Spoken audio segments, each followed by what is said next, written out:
Positive Energy, a Marvel fanfiction written by 29Flower29 on AO3. So, Ned began, his expression bland. Remind me again while we're recreating every bad horror flick ever? Well, Peter couldn't actually see Ned's face. He'd had Karen switch the call over from his phone to his suit before he'd slipped out into the old abandoned hospital. Staying on video call would not have helped his stealth endeavors. I don't know what you mean, Ned, he responded, as he carefully navigated the broken tiles on the floor. I'm just sneaking into an old, dilapidated hospital in the middle of a dead night on October. Nothing remotely scary about this. Ned snorted. Okay, Velma, just let me know when you've reached the basement. I will absolutely let you know when I've gotten to the totally not haunted basement where I will definitely not find the remains of an old eugenic lab/torture chamber, Peter hissed. Well, that's an optimistic sentence. My therapist says it'll help with my negative outlook on life.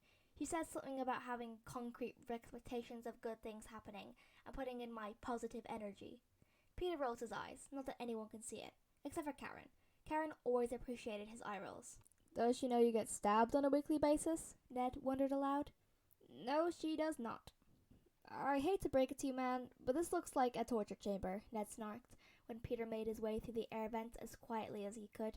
The super-secret lab underneath the basement was only accessible by an elevator that had been out of commission since before Peter was born, or through the ventilation system.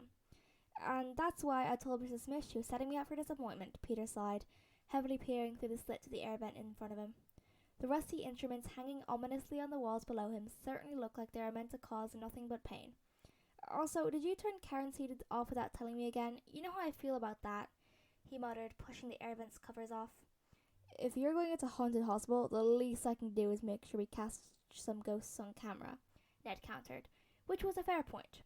Also, if you get possessed by a demon, I'll need clues to figure out which Bible passage to read to exorcise it. One, demons aren't real, Peter began, slipping to the floor as quietly as possible before beginning to skim through the equipment scattered around the room. And two, if I'm getting possessed, it will be by the spirit of Robert Downey Jr. himself. I will accept nothing less. RDJ isn't even dead. My point still stands. Okay, on the bright side, I don't think it's being used in the eugenics lab anymore. On the other hand, it's definitely a spell circle drawn in blood. Peter squinted. At least I think it's blood. I don't know, but I'm not gonna check it out. Witches, magic, Ned said, as if it was a totally normal and rational explanation. That explains how they're getting in and out without resorting to power or a moving elevator. On second thought, maybe there was more logic to this than Peter thought. Do you think there's a hex bag in there? I've got no idea. I've never dealt with witches, Peter whined. Mr. Stark was right. I should have just called Dr. Strange. Peter was busy being sure he had clear pictures of all the circle's intricate markings, as well as the pages of the open book surrounding the stuffy workshop. Audio clip recorded, Karen's voice chimed in. Audio has been sent to Friday for boss to review, as per the I'm Always Right protocol. Peter groaned. Oh, thanks, Alexa. Are you gonna curate my Amazon suggestions page now too? He grumbled. Didn't Mr. Stark say that, sarcastically? As in, oh, it's almost Halloween, you better get going to that abandoned hospital where people have gone missing, better call the wizard, haha, Ned asked, sounding distracted. Why, yes, Ned. Yes, he did. Welp, Ned said, his tone surprisingly light. That could have gone better. I don't know what you mean, said Peter, as he walked away from the burning hospital.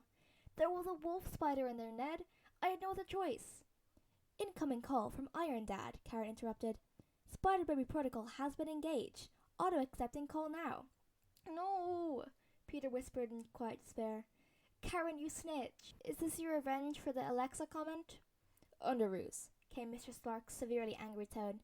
I give you access to a multi-million-dollar, fully weaponized suit, and this is what you decide to do with it. Ned, please forward the picture of the spider to Mr. Stark. Mr. Stark, please see Exhibit A. Your decision is entirely understandable, really. I'm a huge fan of the work you've done here tonight. Are we still on for our lab day tomorrow?